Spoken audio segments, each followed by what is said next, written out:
Good morning, everyone, and welcome to episode 5 of the RDO Podcast. As always, I am Jason Von Cannell. This is my brother and co-host, Alex Von Cannell. How are you this morning, bro? Namaste. Namaste. Yeah. You've been doing any yoga this week? I did yesterday. Really? It's funny, it actually brings me to, I had this thought through the week that I've diagnosed myself with body morphia. Body morphia. So you don't mean body dysmorphia? No, dysmorphia is when you look at your body and you're not happy with it. I had my shirt off the other day and I was looking at the mirror and I'm like, looking good. Looking good. And I know I'm unhealthy. I know I'm overweight. I know that. But when I look in the mirror, I'm like, damn. You just got glasses though, didn't you? And I wasn't wearing them. Yeah. Obviously I wasn't wearing them. I reckon that helps. I do think that's definitely that's a bloke thing though, oftentimes. Because I do the same thing. And I know I'm probably in the worst shape now that I've pretty much ever been my entire life. Getting older, but using all the excuses in the world, basically just eating too much shitty food, not doing enough exercise. But I look at myself too and I go, yeah, I'm right. Yeah. I'm right. Whereas I think, there's plenty of women out, might be hugely generalising, but there's plenty of women out there who would be, extremely fit, extremely healthy, doing all the right things, who'd still look at themselves and go, I'm not good enough. Yeah, I think there's way too much of that. But at the same time, you've got to be healthy, I suppose. So a bit of dysmorphia is a good thing. Yeah, it's a fine balance, isn't it? It's a very fine balance. Because I don't think we have the answer to it, but it's somewhere between the actual dysmorphia and looking after yourself. Not necessarily that big, unhealthy is beautiful. I think there needs to be more. There needs to be more spectrum of body shapes and body builds that are used in media and advertising and stuff like that. But yeah, the answer is not stop fat shaming or big is beautiful or anything like that. Because at the end of the day, a lot of people who are big, a lot of people it's just genetic and that's just their body shape and that's okay. A lot of people are not genetically big, but they just happen to be big because they make poor choices, diet-wise or exercise-wise or whatever, who, unfortunately a little bit of good-hearted ribbing can probably go a long way to actually making them a healthier person. I know that I respond best to fat shaming. And the crushing thing, the reason why I did yoga is because Mum said she watched the other podcast and she goes, oh, you look big. You look big. She hits us a lot, eh? But it's good, because she probably knows it works as well. Yeah, that it works. And I remember when I was working in the office, I'd tell people, guys, I've got to lose some weight. Go hard. Yeah. Shame as hard as you can. And most of them, they really stepped up to the plate. Shamed the shit out of me. Well, there you go. So, listeners, let's start with that right there. We are both overweight compared to what we should be. Come at us. Let us know. Hard. Yeah, come at us hard. Because, summer's coming. It's shirt off weather. I don't like using... Let's say your summer body's built in winter. Yeah, but I eat as much in both. Yeah. So I don't predicate the seasons on my weight. No, that's true. But an interesting point, when I looked at myself in the mirror, but also something that was said in my yoga, I just yoga on YouTube. Right. And the instructor put this pose up and she said, tell yourself you're awesome. And she said it, and then she said it after, and then I said it. I felt good. Yeah. It's a good thing. And I don't know if we're doing... Look, what are you doing to make your mindset positive? Right, so very interesting point that you say that, because so this week I've been super lazy, and I think that I've used Nate as a bit of an excuse this week, so trying to fit in stuff around his schedules and all that, sleep schedules and that sort of thing, has actually made me go, you know what, sometimes leaving the house is too hard, so I'm going to do nothing. And then I attempted to do a workout during his lunchtime nap yesterday, and literally as soon as I started, he stirred and started crying because he's teething at the moment, so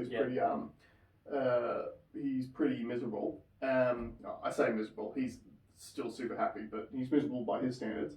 So I stopped. And I went and attended to him and then put him back down. He went back to sleep, and then I was like, okay, well, I'm not going to go and re-engage in this exercise routine I was planning on doing because I was worried that I was going to have to go back and get him, which he ended up sleeping for like two hours. What a convenient story. And what could you do? What, at the time, what did you feel comfortable doing in that 2 hours instead of working out? I literally sat on the couch and watched basketball. Yeah. I did nothing. Yeah. And I watched it with like the audio muted just in case I could hear him as well too. And I'm by no means like a helicopter parent or anything like that, but it's like there is a bit of people call it mummy guilt all the time. Dads get it too, where oftentimes you don't feel like you're doing enough for them. So you don't feel like, when he's awake, am I doing enough to stimulate him, to make him exercise, to, teach him something? Am I doing enough? And then, when he goes to sleep, you sort of get like a little bit of that, like... you probably get the realisation of it then. Yeah, probably. But again, that's a mindset thing, right? Absolutely. So I'm really glad that you've brought up mindsets. I think that's a really good subject to talk about this week because realistically, mindset is everything. Like, whatever your lot in life is, whatever cards you've been dealt, how you look at those cards and utilize those cards all comes down to your mindset. Yeah, absolutely. And there's definitely a positive way and a negative way that you could literally look at it with anything. I would even say constructive compared to destructive as opposed to positive and negative. There is a constructive mindset, and the opposite of that is a deconstructive mindset where you are using fear-based emotions to make bad decisions. Yeah, it's ironic, right, that having that deconstructive mindset can, and again, being just straight up being negative, can take a situation just make it worse every single time. It's guaranteed to make it worse. I've never really seen anyone take a negative mindset towards anything and improve. Yeah, because you're not looking for the opportunity to improve. Because there can be positivity in negative aspects. There's always positivity, and here's my thing: that every negative situation that I've been in is an opportunity. Yes. And even if it goes wrong, if you've learnt from that mistake, there's a positive in that. You've learnt, and you will not make that same mistake again. But that's how I look at it. I look at it in a constructive way. Yeah. But sometimes I have to check myself. Sometimes you can get, and I can get defeated by it because not a lot of cards are working with you. Media, social media. Sometimes your networks, the things happening around you, can sometimes be perceived as negative or deconstructive. But it's when you switch your brain on and say, wait a minute, I know what this system's trying to do to me, and I'm not going to let it happen. Yeah. And this is what I'm going to do about it. Yeah. And have a proactive approach to your own mentality. Probably the biggest, it's not even a skill. I guess it kind of is because you do have to sort of practice it. But one of the biggest mental things that I've learned, and it's probably only really in recent times, because I've been guilty of this so many times in the past, is you need to actually have that ability to withdraw yourself from whatever situation it's in and look at it objectively. Anyone who knows me knows well enough, I can get drawn into situations sometimes where I just become fixated on it, and it just takes control of my mind, and that's all I'm focused on. It's winning that battle or winning that fight or whatever the case may be. Whereas as I've probably gotten a little bit older, a little bit more mature, the ability to actually take a step back and go, okay, what is this? What is the situation actually?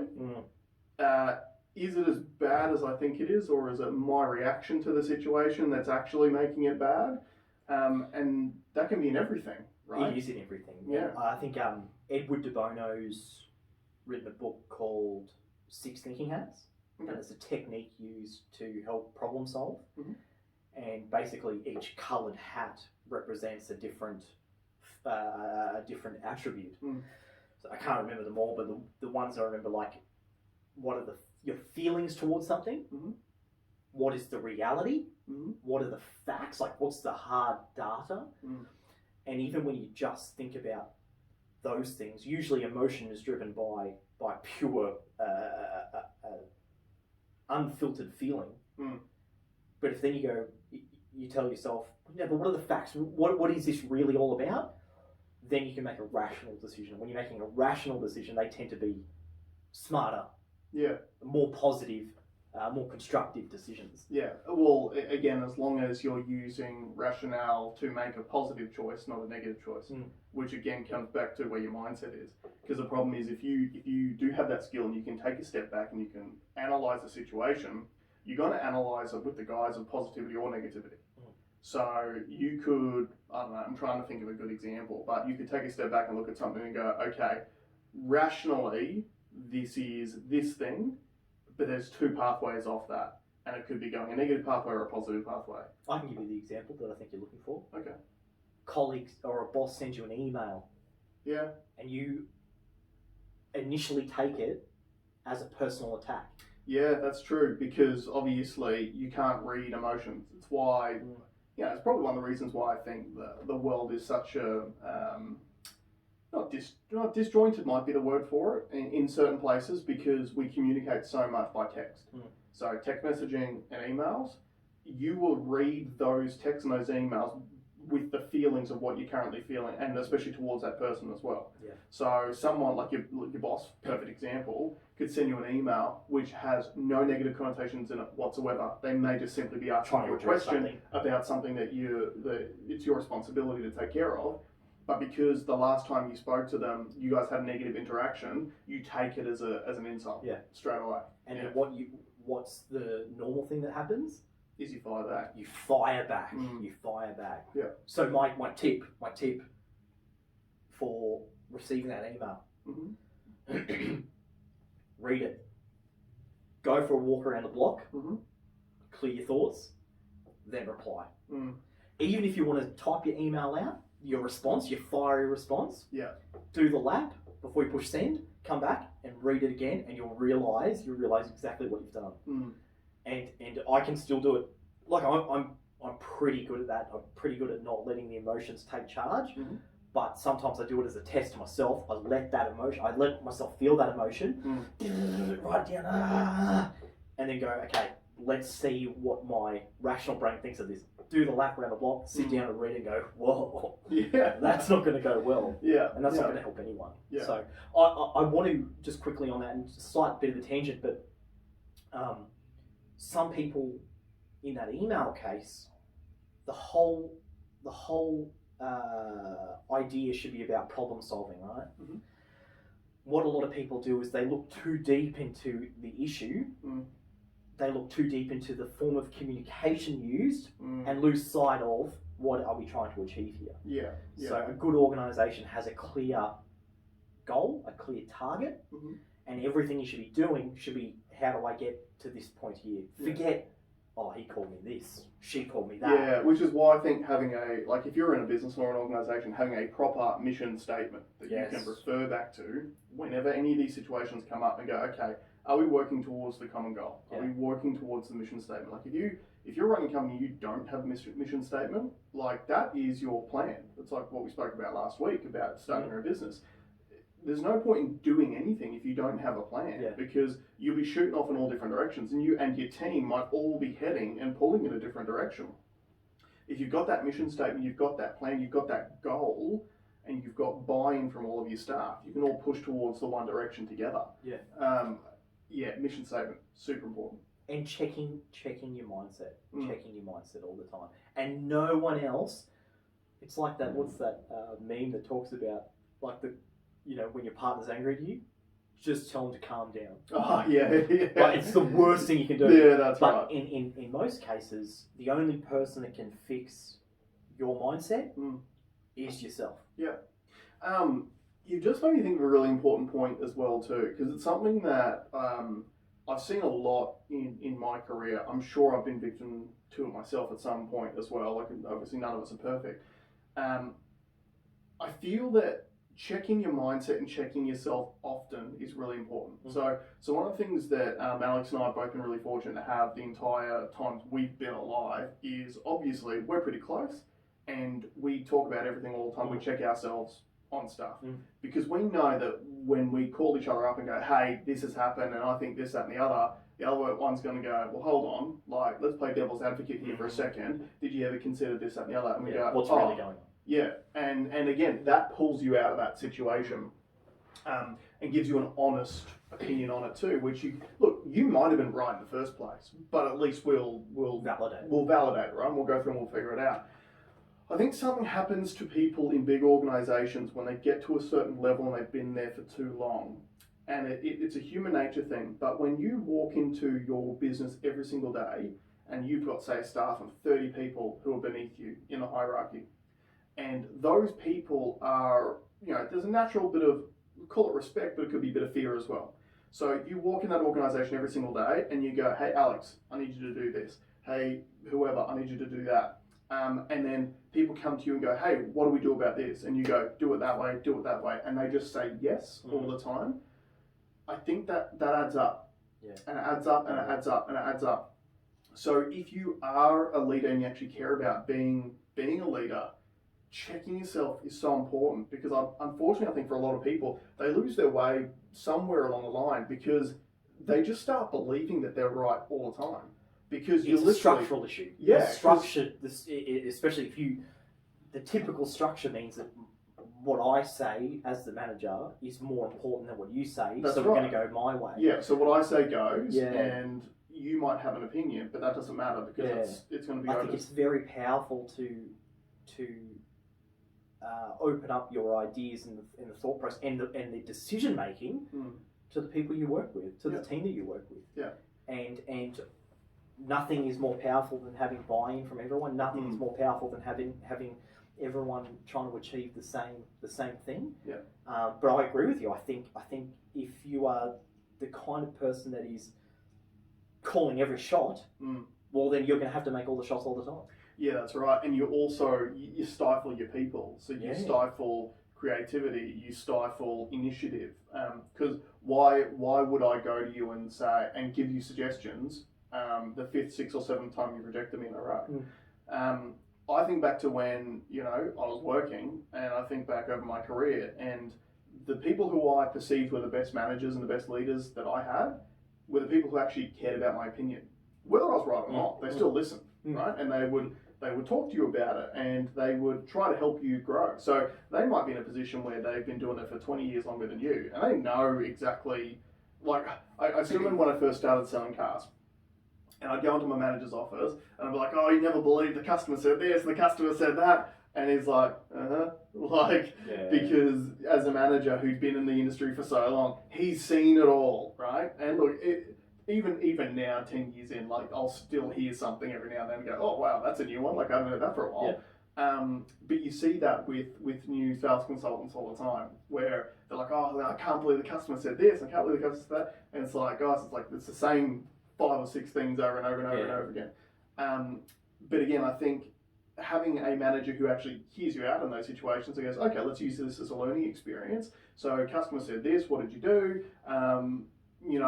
You can actually, it's not only grow that person, but you can grow your relationship with that person too, and you build that trust. And then when you build that trust, that person's going to work so much harder for you every single day, rather than in sales, like I've said before, it's a pretty selfish pursuit a lot of the time. But the good leaders are the ones, and I've had one in the past, where it's the last day of the month, we're 3 deals behind on target, and he goes, guys, get on the phones, like, you find me someone with 3 deals short of target, and you're actually getting on the phone because you're trying to find a deal for him. You're not trying to find it just because you're going to get paid.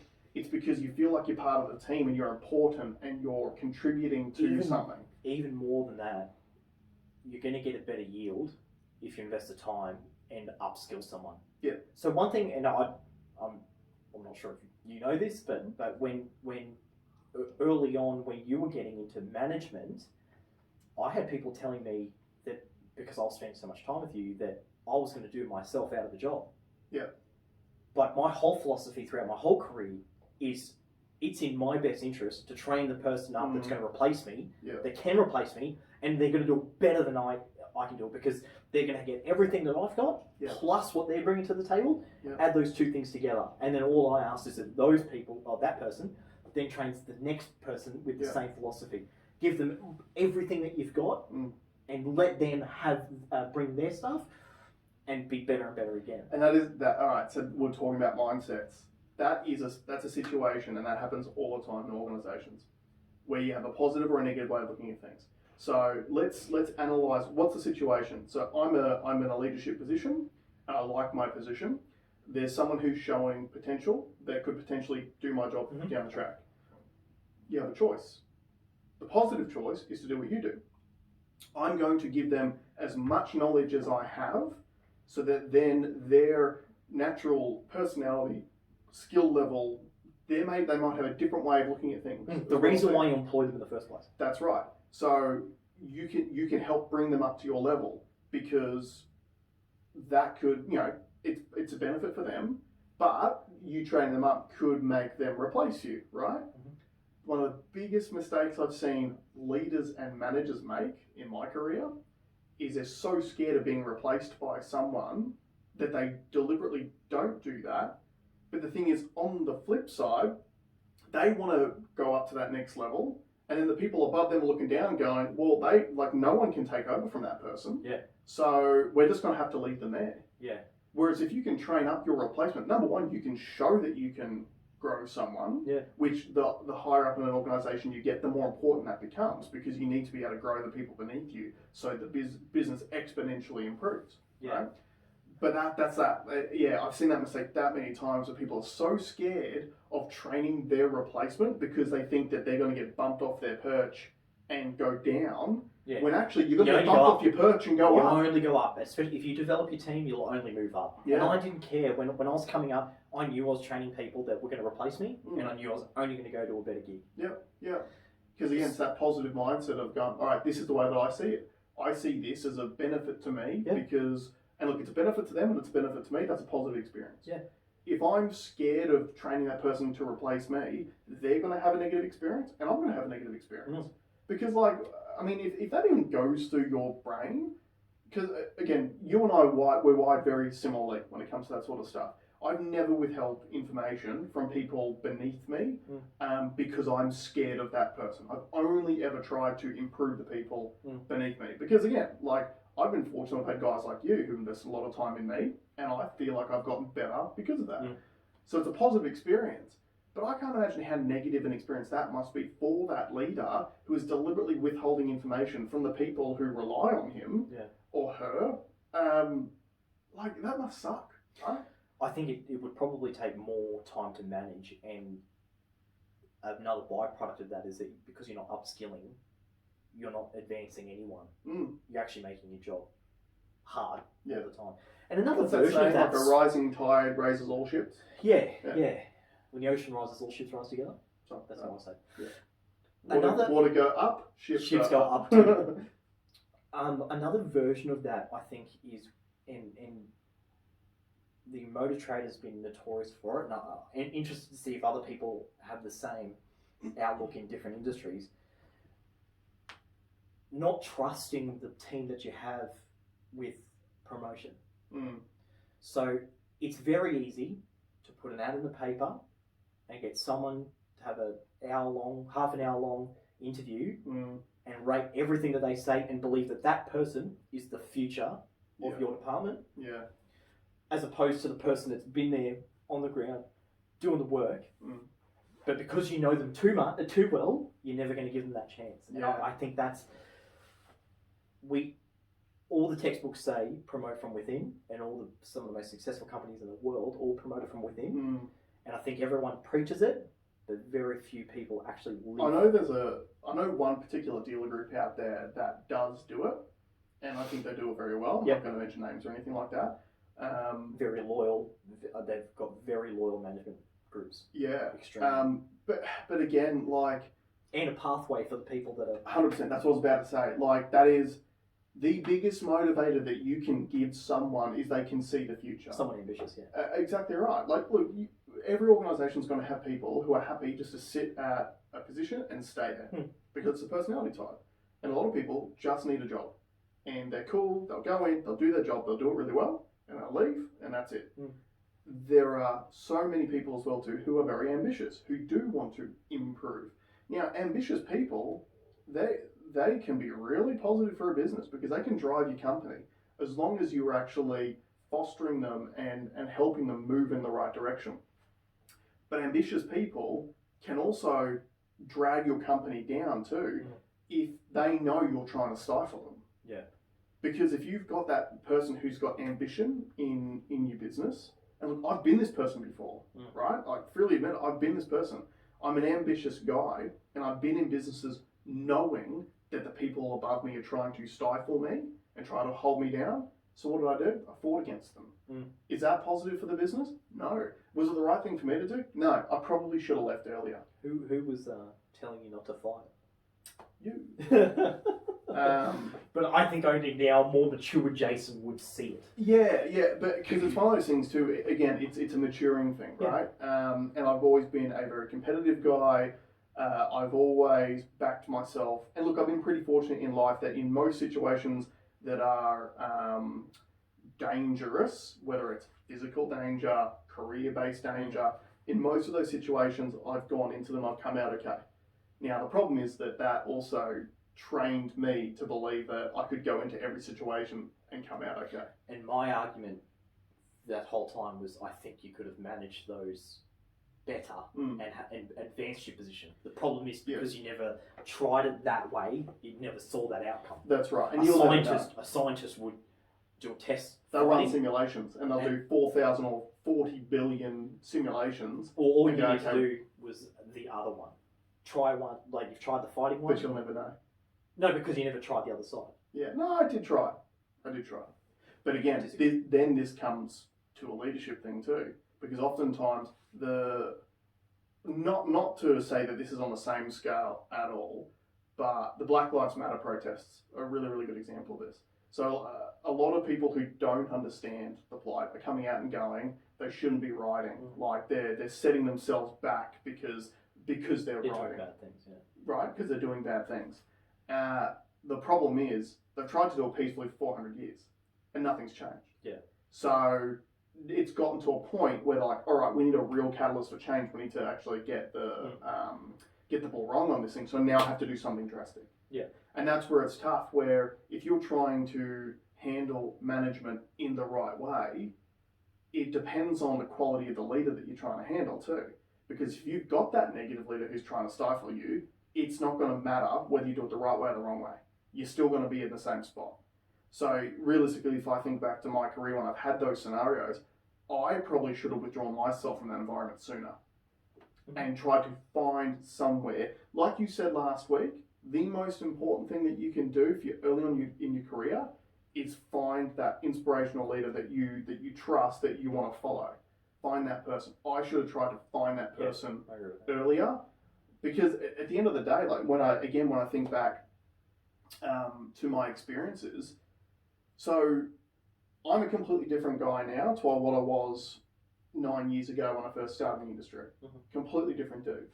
Now, I've been shaped by a lot of my experiences, but let's say that, 5 years ago or whatever, when I was really trying to, actually it's probably a little bit longer now, but when I was really trying to push for a lot of these things, if I had managed to get my way through to one of these top levels, I wouldn't have had a clue what I was doing. Because who was going to guide me? Who was going to teach me the right way to do things? I think that's a negative mindset. You would have figured a way. Yeah, probably, but again, like being able to be fostered by the right person, I think is key. Is key. I would say, if you don't have access to that key, the next step is finding the second best key. Yeah, which, like I was saying, it's really tough. So my wife, she did a personal development course at a school because they again, one of the great things about teaching, they send you on PD all the time. So they actually try to improve you and your skills as a person. And it was this thing about leadership, and was talking about leadership, but the entire presentation was focused on how you as a leader treat the people beneath you. There was nothing in that about how to handle a poor leader who's above you. And that I think is a really tough thing. That's a really, really tough thing. How do you handle a poor leader that's above you, that doesn't actually care about you, Well, that just wants the status quo to stay the way that it is. I think, and this you probably won't find in the textbooks, you need to understand the game and play the game. Yeah. So you need to, like you said before, step out of the situation and have a look at the scope of the entire framework of your organisation. Mm-hmm. And you need to understand what are the factors that can move and what are the irremovable ones. Yeah. For like a scenario. Mm-hmm. If the owner of the business, if their kid is your boss, mm-hmm. chances are nothing you can do is going to change that fact. Yeah. So don't try and change it. Mm-hmm. So what do you do? Pick your battles. You got to pick your battles. That's not the battle to go with. You either learn to do it the way that they want it because that's an irremovable object, mm-hmm. or leave. Yeah. Because you need to understand what the variables and what are the constants. Mm. A scientist doesn't change the constant. No. They change the variables. Yeah, true. It's funny that you mentioned that though, because the first ever management gig I ever got was at the Adventure Park, so the high ropes course, and that came about when no one saw that coming. No one, because the entire management team when that place first started there was 4 different investors in this company. 2 of them were silent. One of them basically was the CEO running it, and the other one had some involvement, had some level of involvement. But the entire management team beneath the CEO was a family. It was a guy, it was his sister and his wife. So they were the kids of the other investor that still had something to do with it.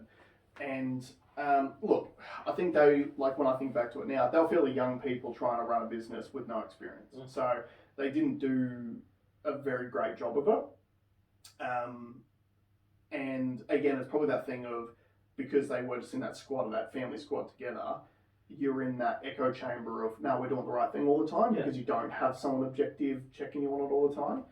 And it was a pretty negative experience for me and the rest of the staff. I mean, look, super positive when we started, but again, somewhere along the way, we've lost direction and we've started going downhill.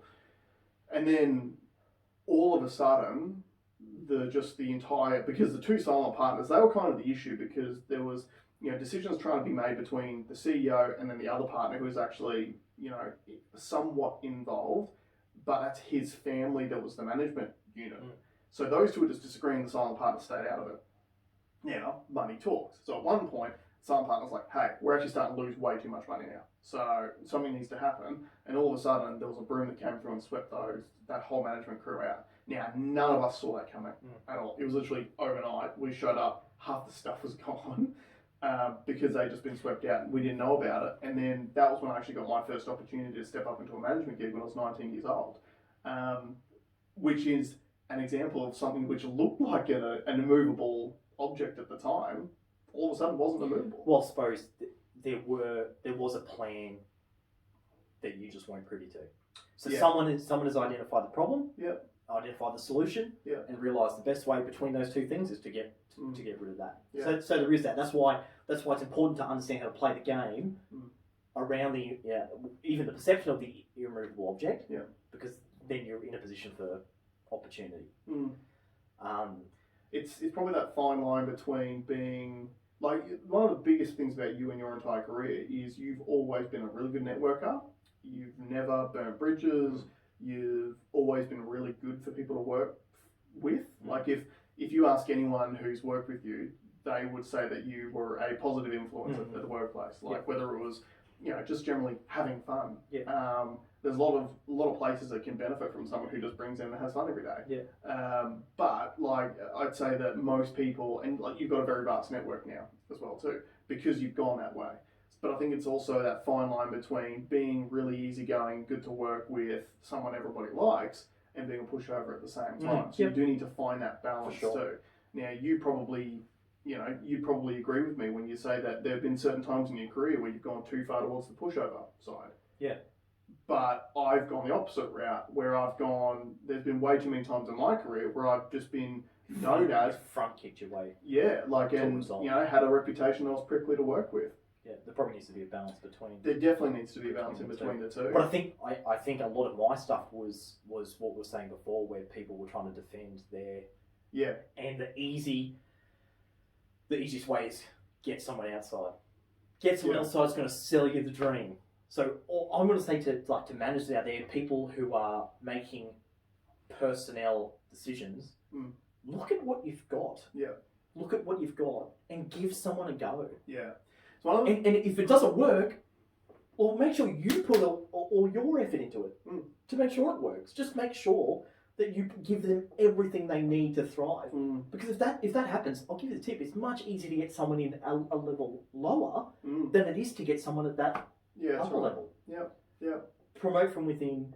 All the books say it. No one does it. Yeah. We should do it. Some places do it. But nowhere near enough places do it. Yeah. At least in our experience, nowhere near enough places do it. And again, it's like you shouldn't have to. You shouldn't have to threaten to leave to get what you want. It should be, and your ambition should align with the business's ambition. That's right. So if I want a shot at the next thing, the company should be happy. Yeah. Have a go, supportive of that decision. The amount of times where you've had to deadlock someone, I'm out. Yeah. I'm going. If I don't get what I want, I'm going. I mean, I remember when I first started, and I'm sure maybe it's not the same today. I'm sure it still happens a lot. But when I first started, in my experience, there was it was a management quitting season when all of a sudden something would happen and you would have senior managers in the business who were making a song and dance about threatening to quit, and then they would be tucked back in, we'd give them more money, and then they would move on. And this happened all the time. And you see it happening in professional sports and stuff all the time now as well, right? The deadlock close. Yeah, where contracts mean nothing now. So people are they'll sign a 4-year deal, and then all of a sudden in the first year they become really, really good and their market value goes up, and they kick and scream I'm going to leave, I'm going to break my contract so I can get paid more elsewhere, and then they get tucked back in and give them more money, right? So that used to happen a lot, at least in my perception when I first started. That you're exactly right. That shouldn't happen. So if you're bringing in people into your organisation, you're generally only going to try to bring in good people, right? So you bring in good people. Now, investing time in those people, it takes time and it takes effort. But the payoff and the reward you get from the productivity that you can get from that person, when not only are you improving their skills, but you're getting them to actually buy into the business, to buy into something that's bigger than themselves. So I'm a team sports guy. I've always played team sports my entire life. What I understood when I was playing in teams is that certain guys had certain personalities, liked doing certain positions, and if you could get everyone to be where they wanted to be, and you're always working towards that common goal. Sports is easy because there's a scoreboard, right? So you can see that's the goal. And then you would, quarter time comes up. All right, guys, we're behind by 3. What are we doing wrong? You talk together as a team. You go, all right, cool. You need to switch over and cover onto that guy, and you need to do this, and then you work together as a team. So when you're in an organisation, you should be trying to train up these young people that you brought in because they were good in the first place. So if you bring in someone who's young and has heaps of potential, and 12 months down the track, you're like, nah, he's not the right guy, we've got to get rid of him.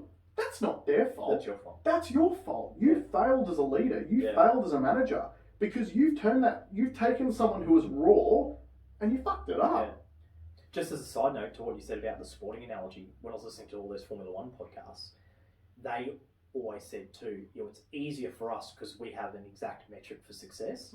Well, I'm sure that every business out there has a metric for success, but are they communicating that to their people?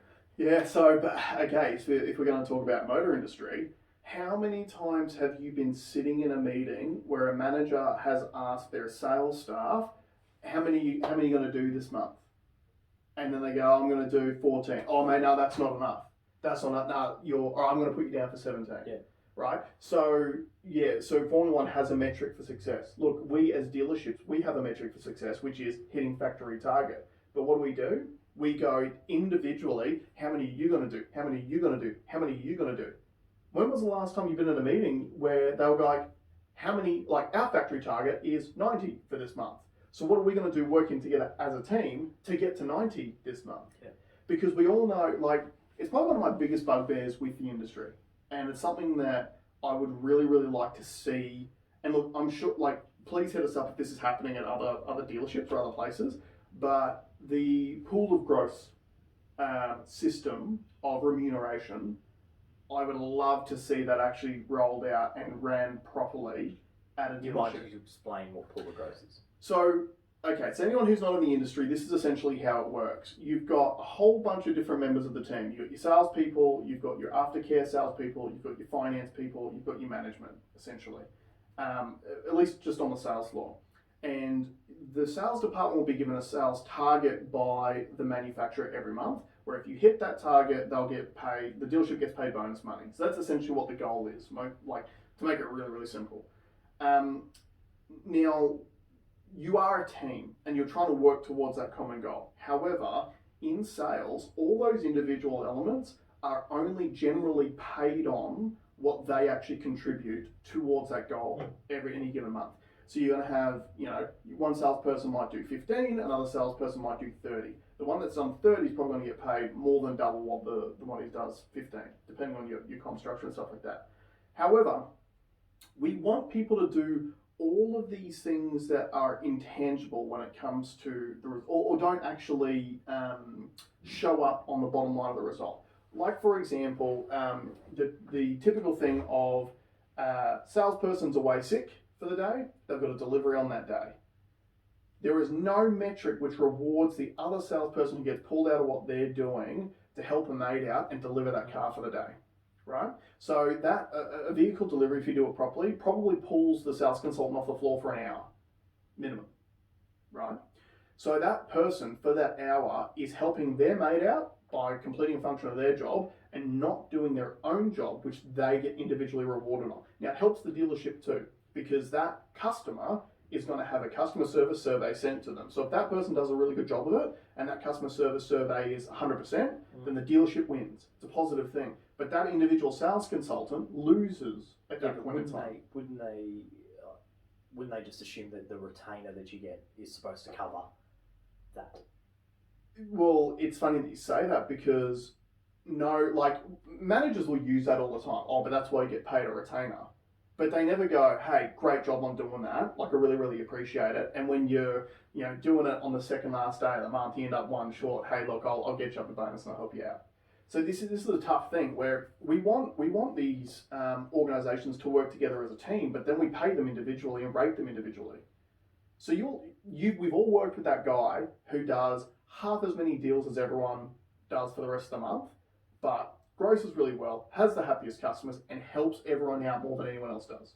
We've all had that guy in the organisation. They're a positive. Yeah. They're a positive piece of the pie. Yeah. But we don't treat them like they're a positive piece of the pie. What we reward is the cutthroat. So the cutthroat who stabs every single one of the other salespeople on the back, steals their customers, lies, cheats, and steals to get as many deals on the board as he can. He has really good individual numbers. Everyone hates him, but we reward that guy. I don't blame the individuals for that at all. No. I just think you need to have a smarter method of remunerating people. And that's why I feel like the pool of gross works. And I'm sure there's a lot of people out there that are paid on pool of gross. Yeah, I know some people that are paid on pool of gross, and I get that works. But the reason why I like it, and again, this is me thinking, having never worked in that scenario before, but when you've got the current, well, not current, but when you've got that scenario of people getting rated individually, it becomes a very management-driven approach to behaviours on the floor. If you have a pool of gross, all of a sudden, the people start governing themselves. Because we all know, if we're all getting paid together on what we generate together, if you're sitting around doing nothing all day, we'll come and tell you. Yeah. We'll go, Alex, can you lift a finger, mate? Because we're all working together. Yeah. We're all getting paid off this. Help us out. So the people start governing themselves. Whereas in the individual, it's all management driven. So management has to come to you and go, mate, what are you doing? Yeah. Right? Like you create a team.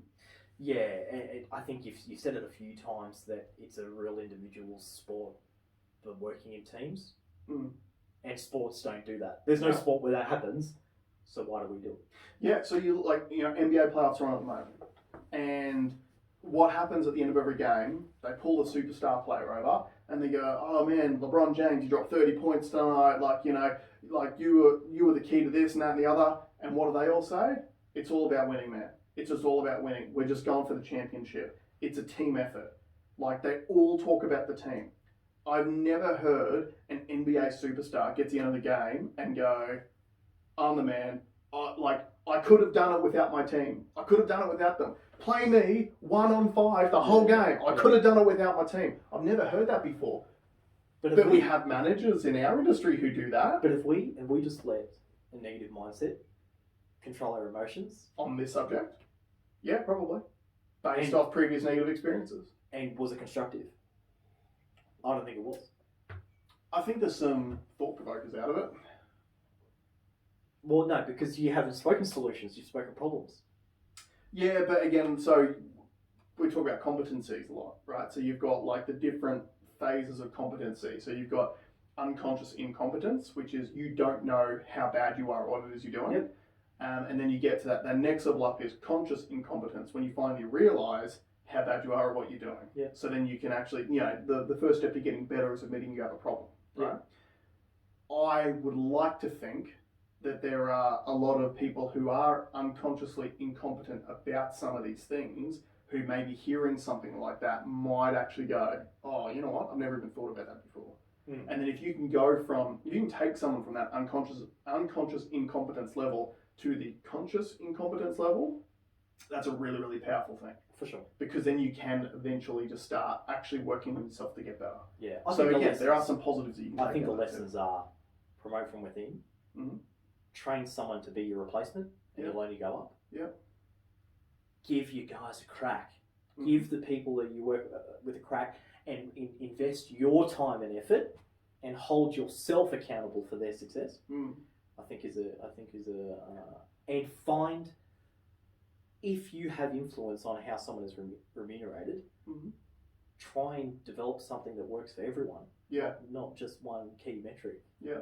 I think the key thing out of this, I love leadership as a subject. I just love it because it's so important, and because there's leaders in everything in life. Like, there's leaders in family units. When there's like a family tragedy and everyone looks at the one person, and that person becomes that leader of that family and helps them through it or whatever. Like, it's such an important part of our lives. It's a cornerstone of humanity, right? As human beings, we naturally, you'll get thrown into a group and you'll watch that group sort itself out. You'll watch that group go, okay, they naturally gravitate towards one person a lot of the time. That person becomes the leader. Like, we have that ingrained in our psyche, right? We're born with it. It's been a system that has been successful for human evolution for however long that we've been around, and human survival, right? So we are ingrained in that. But it just shows you how important leadership is. Again, not talk about politics, but one of the biggest problems I think in America at the moment, it's that joke they made on South Park years and years ago during another election where, your two choices are either a giant douche or a turd sandwich. Like, those are your leadership candidates. Everyone's sitting around looking for a real leader to put their hand up and go, all right, I'm the guy and I'm going to do this the right way and I'm going to see it through. But then when you're forced to choose one of two bad choices, it's like, well, it's a bit. See, I disagree with your first sentiment because I don't think people know what they want. All they want is something else. Yeah. And I think that something else is intangible. So it's really easy to say, no, I don't like that. Yeah. Because that's the more natural response, is the negative response. I don't want that. I don't want that. Yeah. Not, let's build something together. Let's have buy-in from the people, and let's all achieve a common goal. I don't think we know what our common goal is. Well, yeah. So as a nation. So if you look at societies and how different we all are, I think COVID's probably one of those things that's been really interesting to see how the different societies react to it. Like the Japanese had a really, really good response to it because out of respect when Japanese people are sick, like out of courtesy for other people, they've been wearing masks forever, right? So you go out in public, you're already sick, you have respect for your fellow colleague and communities, so you deliberately don't want to go out there spreading it. And they had a really quick response to COVID because they basically already had systems in place for this sort of Yeah, thing. the hand sanitizer thing was everywhere. Yeah. Cleanliness is very high up. Yeah. Whereas bowing, yeah. Whereas then you look at Australia, for example. Sneezing in each other's mouths. Pretty much. Well, I mean, I've been victim of it. I've been that guy who thinks I'm a trooper because when I'm sick, I still go to work. Yeah. Like, and again, that's such an individual thing. That's me going, how I'm perceived by my colleagues is more important than whether or not I get them sick. Yeah. How bad is that? Yeah. Right? When you think about it, because that at the guts of it is what it is. Now, look, I would sell to myself as I'm trying to be the most reliable guy there is. So I never go down. And I rarely get sick anyway. Yeah. But it's like I can push through anything and I'll be that guy and I'll be reliable. But again, that I think is very much an Australian mentality where if you take a sick day, you're lazy. Yeah. And then obviously something like this hits. People don't take sick days. It spreads faster. And, you know, now we're in a much worse situation than, say, Japan actually is. Even though they've got a lot more people and a lot smaller place. Again, not saying Australia is a bad society because we're actually doing really, really well with a lot of this stuff. But yeah, I think it's just very interesting. Mindsets on everything. Mindsets on everything. Mindset is everything about everything all the time. How you look at every individual situation. So what do you do? What do you do on a daily basis to check that? So this is what I've noticed for me personally. When I am in the right mindset and I'm positively charged is when I get out of bed in the morning and I go for a walk. So there's about a 5K route which I like taking the dog on. So get up early, take her for a walk. I like to jump in my pool straight afterwards as well because it's freezing cold. There's a lot of research out there for like cold therapy and all that sort of stuff, which again, look into it and we're going to go into it now. But I find that if I wake up, have a coffee, go for a walk, like get the blood flowing, get everything moving, I actually feel like I'm set up for a more positive day. And in the last week, again, because probably Amanda's been going to work a lot more and being relief teaching too, oftentimes it's 6 o'clock in the morning, she just gets a phone call and then has to get ready for work. So then I've stopped. I didn't do that this week. And I also feel like from not doing that, I've set myself up to be lazy or lazy is probably the best word for it, for the rest of the day. So again, let's think about human mentalities. We always want to be achieving, always want to be moving forward. I think one of the best things you can do is start off your day with a win. So start off your day doing something that you can tick a box. Yep. Because that starts that positive spiral of I've ticked that box, I feel good about that, I'm energized from that. Yep. So then I'm going to go and attack the next thing. I'm going to tick that box. And it might be small things like going for a walk in the morning, like, doing the dishes, whatever it might be. Tick a job off first thing in the morning. And then that way, when something gets thrown on your plate for the day, you've already had a couple of wins, so therefore you can attack it. Like we've probably spoken about many times in the past, when's the easiest time to sell a car? When you're hungover? Well, there is that. But on a positive side, it's after you've just sold one. Yeah, for sure, when you're high. When you're high, right? Because you feel good, you've had positive affirmation for your hard work. Yeah, the endorphins are kicking in. Yep. Yeah. And then all of a sudden that next customer walks in and you give them the best experience they've ever had because you do feel good and then they love it, so then they buy and you get charged up again and then you do it again. When's the hardest time to sell a car?